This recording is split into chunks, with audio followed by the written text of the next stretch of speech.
Okay, hello, chat. Pleasure to have you Mike. here. How's it going, man? It's great, but the main question is how is it going over at Acoustic Sounds, Analog Productions after yesterday?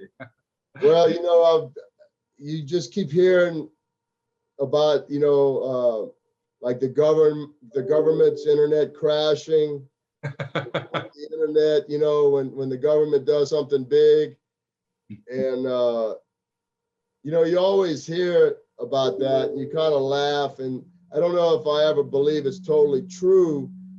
It's kind of like a matter of speaking, it crashed the internet, but once it happens to you, you really realize that it is such a thing, and it happened. And I mean, we were taking orders. It was every 5 seconds we sold one. So we were freaking out over here. It was our best day in Acoustic Sounds history. Cool. By far. And the first pressing is 6,000, and I think they're pretty much spoken for. So we weren't really able to satisfy our wholesalers or really. Wow. Yeah, but on the other hand, Chad, if you're doing kind of blue as an UHQR, you ask for it. You ask for trouble and big numbers. It's good problems. It's good problems, Exactly. When you make the records one by hand, I mean, like, it just takes time, and everything that we're doing is, our boxes are assembled by hand. They're over $50 a piece at cost. The box with the textured cover, with the leatherette dowel, with a piece, half of a dowel, and a lot of people. Well, a lot of people look and listen to our UHQRs and understand what goes into it.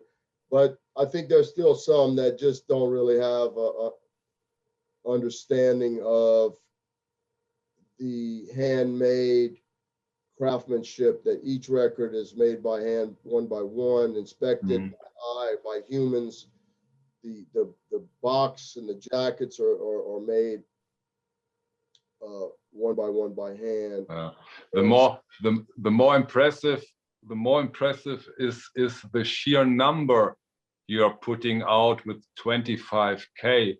And I have to say, I think it's so cool and great that you are doing 25K, because this is a very important record, and I think this is a record which should be out there at the best possible quality. And so it's so refreshing that we are not in a hurry of, oh, I have to buy it within the next 2 minutes, or otherwise it's gone forever.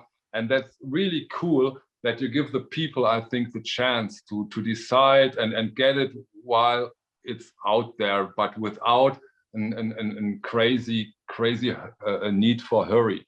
And if what you just mentioned, that it is still a lot of work to do it one by one, it even makes it more desirable in a way. Cool move. Well, I mean, we didn't only press 6,000 because, I mean, the reason we stopped at 6,000 is we had ordered 7,500 jackets, and vinyl is running out. So what's happening in the world that a lot of people, if the consumers really knew, and we need them to know what's going on. It's taken 5 months to get jackets.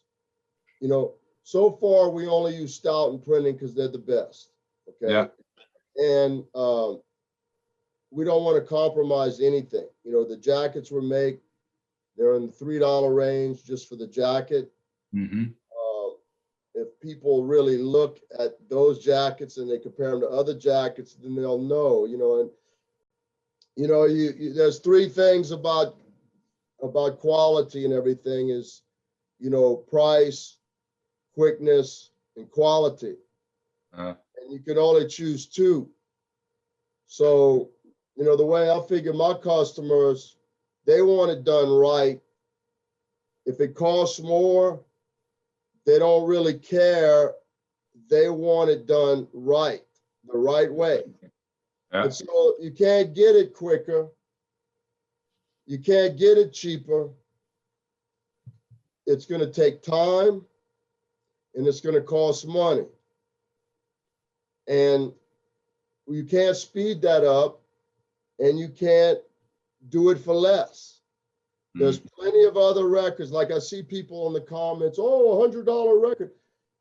Hey, I know $100 record isn't for everybody.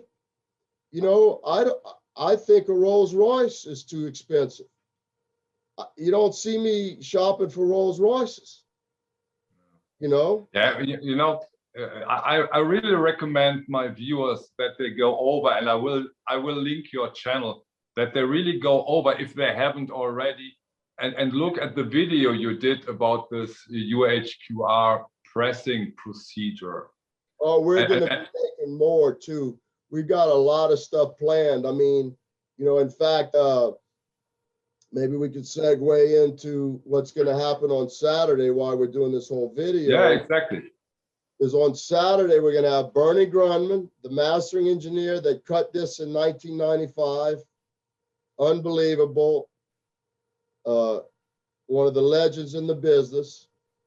We got Michael Hobson, the guy that started Classic Records in 1994, did all the Zeppelin, did all the Who, all the Peter Gabriel, you know, the Nora Jones, the Blue Notes, mono and stereo, 6 Neil months. Young, Neil Young, he did great stuff. Yeah.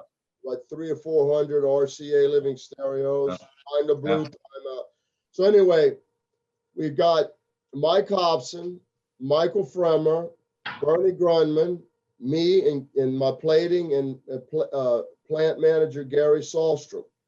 Now, Gary was at RTI when Mike and Bernie cut this kind of blue. So they're going to be able to talk about what they remember when they got that 3-track tape from Sony and what they did when they put it up and listened to it. They're going to talk about what they can remember. They were involved, you know, and we're going to show us pressing some of the UHQRs in the background. We're going to do it on Saturday so the automatic machines aren't running. The automatic machines vibrate a lot and they make a lot of noise. The fine built semi-automatic, they don't vibrate, you know, and that's one of the good things. They have a longer pressing cycle. They don't vibrate. They're on industrial pucks, you know, like we put these pucks on our stereos for absorption of vibrations. They're on industrial pucks. There's no vibration. And the reason we're doing it on Saturday is hopefully it's not that noisy on Saturday to where you can see the guy pressing the records. And we'll show the packaging of the record and the plating, and we'll have them relive what they can remember. And I talked to Bernie, man, and he can remember the day, and so can Hobson, when they did this magical thing in 95, I think it was.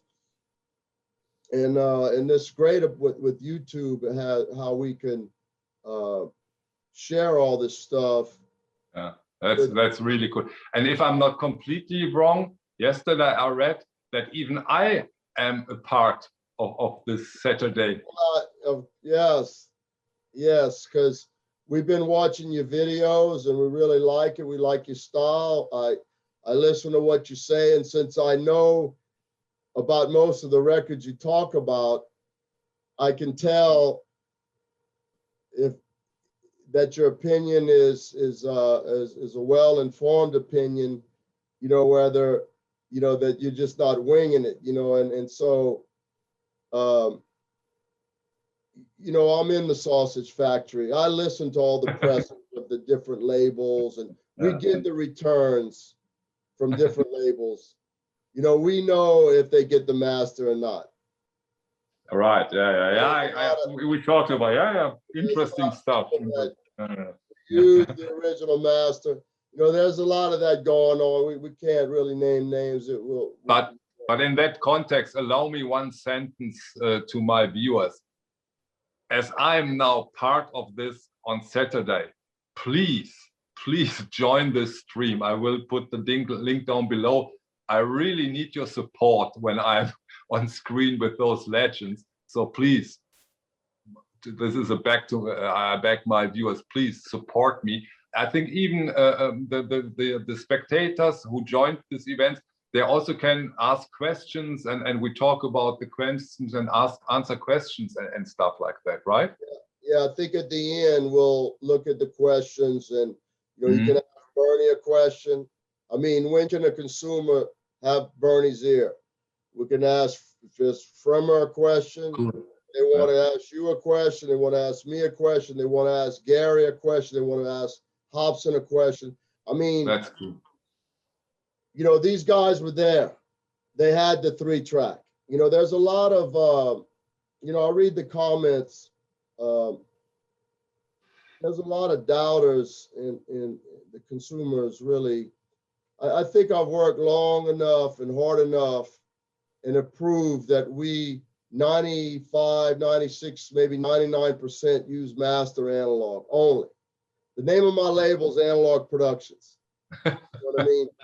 It's not a coincidence, yeah. No. Right, and there's a couple digital recordings we did, like the Niels Lofgren and I can't remember. But those are the exceptions, aren't they? Right, but there were digital recordings. Yeah, sure, exactly. Or if the analog master is in such bad shape or it's lost, sometimes we spend years looking for it. At the end of those years, we have a really, really one-off great copy that sounds great. In that case, we'll use it. You know, so we're not too rigid in that it has to absolutely be the analog master. If we know we can't find it or it doesn't exist, it happens sometimes. But 99% of the time that we use the absolute analog master, we've got pictures of them, like the Verve series, we took pictures of all of them. And so sometimes, you know, the doubters and stuff like that, you know, it's very frustrating, but, you know, you can't always, you know, there's always going to be doubters, you know what I mean? And yeah, but in this case, for the kind of blue, in this particular case, I think what is one of the most striking things is that you really have this 1995 remaster from Bernie Grundman, right? Right. And I think that makes it extremely special that we can get this one as an audio file release on this Clarity UHQR vinyl. This makes it, for me, the 3 tape makes it very, very special, and there is no doubt about it. And you even use this. They'll be doubters. Yeah, of course, always. But you know, you also use Sometimes I think you could bring back the Beatles and have the Beatles play in their living room, and they'd go, well, you know, Paul's bass was out of tune.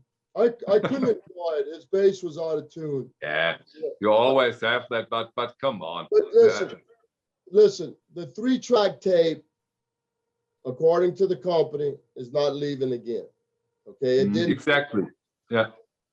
Yeah, it didn't leave in 2007 or whatever. You know, it didn't leave. We had the 3-track tape. People say, well, Chad, you know, why didn't you remaster it? Why? Well, man, how am I going to beat that? It's like, you know, boxing with Mike Tyson, you know, like, why would I try to do something that, yeah, exactly, my head up against the wall? That is going to be hard to beat. First of all, we can't get the 3-track again. You know, second of all, you know, Bernie, it was the tape was what 25 years fresher. You will never beat that. No, you can't beat that. Bernie, I'm quite sure. they didn't do any EQ or barely any EQ. Mm. So it Mm. really is almost Mm. a flat copy of the tape, you know, so it's, you know, it can't really be beat. And I also noticed, you know, some people that are reissuing some of the titles that that we've done before. And I think, boy, man, that is really, really risky, because we use the original master and we are the top mastering engineers. And then of course we played at Quality Record Pressing. So you got to be careful of what fights you know, like what battles you pick. And so you got to be very careful on what battles you pick, because it's I think so, yes. People but will. one question for the kind of blue, you use this speed corrected version, right? Because well, they'll talk about that. Yeah, it was they corrected the speed, and like I said, you know, like I said, eventually people will listen and compare, or they probably won't have to compare. They'll listen, and their memory will tell them that, you know, what they like the best. And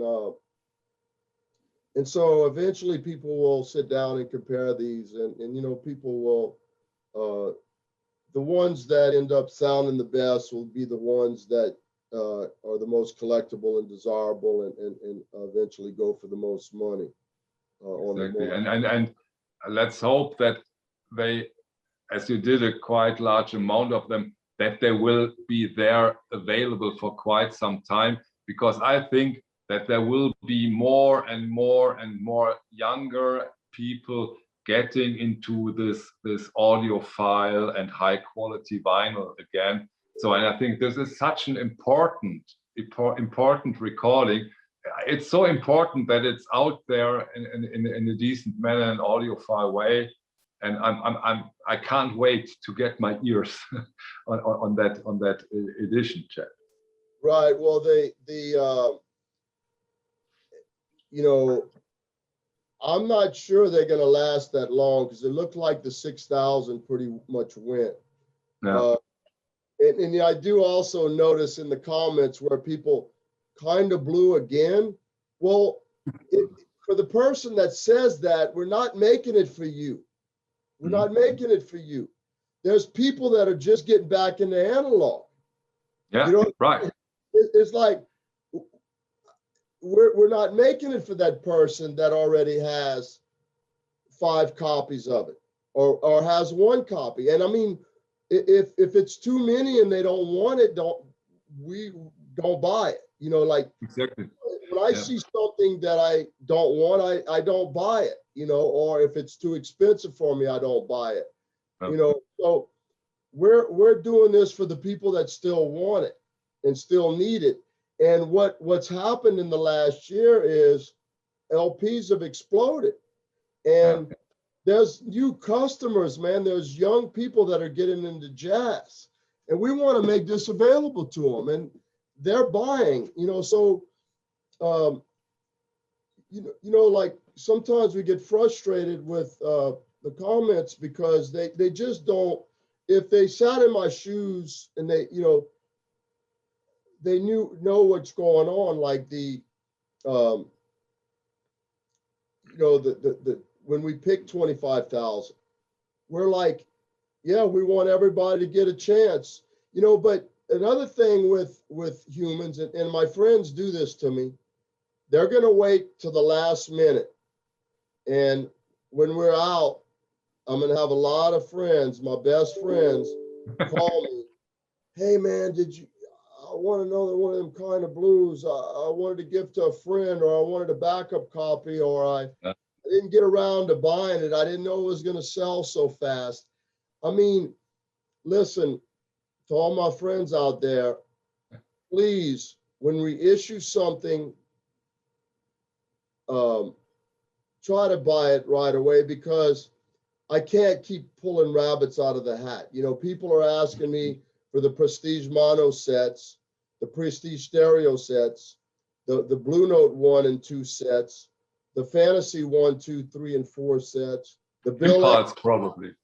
The Bill Evans box is going for like 2,000 now. And I tried my best to pull rabbits out of the hat from my friends and customers, but you know, at some point it becomes almost impossible. And so we ask that if you see something you want, buy it now. You know, I've learned the hard way. You know, I've learned so many times, and I don't do that no more. You know, I see a record, I'll buy it. If you see it, think about wanting it, buy it. I always say that on my channel. Buy them when they are out there. Be quick if possible, because sometimes if you aren't, you may regret it. You may regret it. Well, my favorite saying is buy now or cry later. But I used to feel bad when people call me, you know, oh man, please, and now it's like, I don't feel bad anymore, really. I'm sorry. You know, it's just, I would live my life feeling bad if I felt bad about every time somebody calls me that missed out on the record. And, you know, it's funny, sometimes we'll have it for 10 years. 10 years. Yeah, but that has changed a lot in the last 1.5, 2 years. It really changed. There are much more buyers and collectors and people who love that audiophile stuff just for the pure pleasure of this beautiful listening. I think those things won't happen to you again, that you're sitting on a whole series like the Prestige and for years, and this has changed, I think, forever, which lets me to my I mean, everything we've done sells well, you know, and it sells. I mean, it's a lot of people need their friends to tell them, like, a lot of people don't have enough confidence in what they believe, so they have to hear this guy say it's awesome, this guy say it's awesome, this reviewer say it's awesome, their friends say it's awesome before they'll buy. And the Prestige mono, you know, here we have people reissuing the same record for $300 to $500, you know. And you know, we had Kevin Gray do the mastering off of the original master. We had Gary Sahlstrom do the plating. We had Quality Records do the pressing. We had Stoughton do the tip-on jackets, you know, all for $35 a piece. Great lineup, yeah, exactly. And we picked the 25, and I mean, they sold well, but you know, we weren't able to repress them for a while, and then, you know, it kind of went crazy.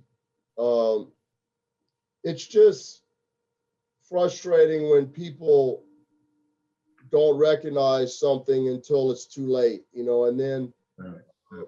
But allow me one last question, Chad, because I put that topic on my channel for quite some time now.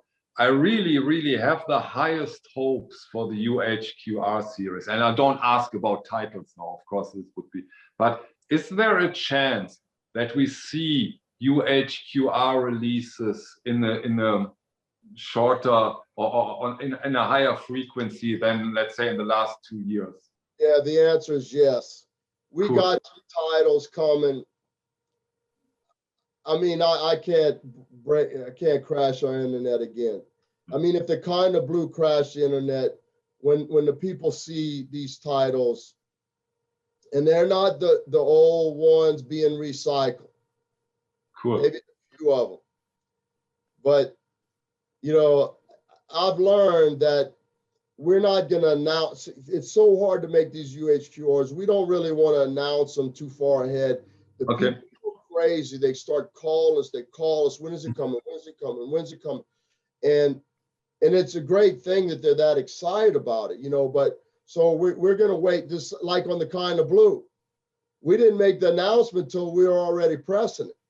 On your with the aqua lung, you wrote end of 2021. I remember that you wrote end. Now you're coming up with it on May. So that's a great, clever move, because oh god damn it, 1 year to go. Damn it, do it quicker, do it quicker. Well, we can't do it quick enough, but you know, these things take time, man. You know what I mean? If they watch on Saturday, they'll see what it takes to press a UHQR. Yeah, that will be a great event. I can't wait to participate. Press like everybody else's stuff. You know what I mean? Yeah. This isn't an automatic press. Of course. Yeah, but I think that's a really a very interesting, beautiful event that is coming up this Saturday. I think it was 7 p.m. CST, right? Yeah, no, 12 noon. Excuse me, 7 might, you're right, 12 noon CST, right? I will. Time, 12 noon. And so, noon. So yeah, Bernie Grunman, Mike Hobson, they'll be reliving what they remembered cutting it. We'll have Michael Firmer. We'll have you. Like I said, you know, I've been watching your channel. You seem to have a pretty good handle on the new reissues. It seems what's interesting about you is looks like you really started collecting and buying with the great new reissues. And there's so many great reissues that you don't even have to really worry about originals or buying bad reissues. You know what I mean? You've really concentrated. I mean, your collection's big enough just on the great new reissues. So like your collection, like for instance, if you were to sell them, it'd be easy to describe. This is a collection of all the greatest reissues in the last 10 years, you know, 5 years. And they would all be mint jackets. Right. You know, like tell your wife, if something happened to you, give her my number, okay? I already did that. Chat. Okay. Can't wait to see you on Saturday. Thank you so much that you take the time. Pleasure to have you on my channel. Great information, and thanks a lot for sharing this. Right. Well, I appreciate you understanding the quality and the time that all this takes. You know what I mean? And it's very exciting that people are very excited about it. And we'll answer all the questions, you know, like any questions they might have. They have. I hope there are a lot. We will see on Saturday. Yeah, and then it's just been a great time for records, man. And it is, and I think they keep better and better. yeah, they you know, the quality of records are getting better and better. We keep trying to improve them, the jackets, everything. But you know, what's happening right now though is the jackets are 5 months behind. The records are 3 or 4 months. We're not even taking new orders at Quality Record Presses. We don't take the new orders because it's just too much. Yeah, I mean, we press the Beatles, we press Hendrix. We're really looking forward to Saturday. We are, yes. Legends on here. Want to introduce your followers on YouTube to what we're doing. We appreciate you letting people know about what's going on. My pleasure. And you do a good job when you review your albums. And thank you. We appreciate it. And like I said, you know, there's some good days to coming, man. There is some good stuff. That's for sure. There's going to be more UHQRs. They're going to come out more frequently. They're going to come out faster. We're going to have some large numbers of these done. And the titles are going to be, they're not titles that, a lot of them are titles that are being redone over and over. And again, some of these titles that people see done over and over, there's new, if they have enough, yeah, there's new customers, and you know, it's a classic album, and you know, we're making it available to the new customers. You know, if they have it already, that's fine. You know, we're not really begging anybody to buy a record that they already own. You know, we're not doing that. It's freedom of choice, the best thing you can have. Yeah, it's their money. Spend it the way you want it. We're just here to make it available. If it's something they want, buy. If it's something they have, buy something else. You know, that's it's enough out there. You're right. You're right. And so we look forward to Saturday. We appreciate you and your channel. We Thank you. like the way things are going, and we promise you that there's going to be some big news on repressing some of the titles that we non-UHQRs, another series, another jazz series. Oh, and that's another funny thing that people comment. We announce a jazz series and they're like, "Where's the rock and roll, man?" And it's like, the jazz series we're talking about, you know. But hey, man, I love rock. I love rock and roll. I love blues. I love jazz. I love classical. Yeah, but how is the quality when it? How is the recording quality when it comes to rock and roll? Is it as good as blues and jazz? Well, no. You know, the fewer instruments, the better. If it's classical, that's always acoustic. You know what I mean? And if it's jazz, it's usually acoustic. And if it's blues, it's usually live and acoustic. You know, so live to 2-track recordings that have less instruments, analog almost always blow away the, you know, heavily produced multi-track recordings. Now, there's some great rock and roll sounding albums, you know, Humble Pie, Santana, Abraxas, 10 Years After, Space and Time, although the originals of that didn't sound that good. The audio fidelity sounded great. There's great rock and roll albums, you know, but they're fewer and far between. You know, they're not quite as pure as we want to do rock. You know, it's not as easy to get. Everybody's asking for it, and the major labels that own their own products, they own their own titles, they want to do it themselves. But we're going to do another jazz series, or be a part of another jazz series. We're going to be repressing some highly sought after albums that we're doing. We're going to do some UHQRs, unbelievable titles. There is so much cool stuff. I just have learned that we just got to keep my big mouth shut about it, because you mention it and, you know, people are excited. Yeah, I get that. Yeah. And but we're going to try to come out with the news soon.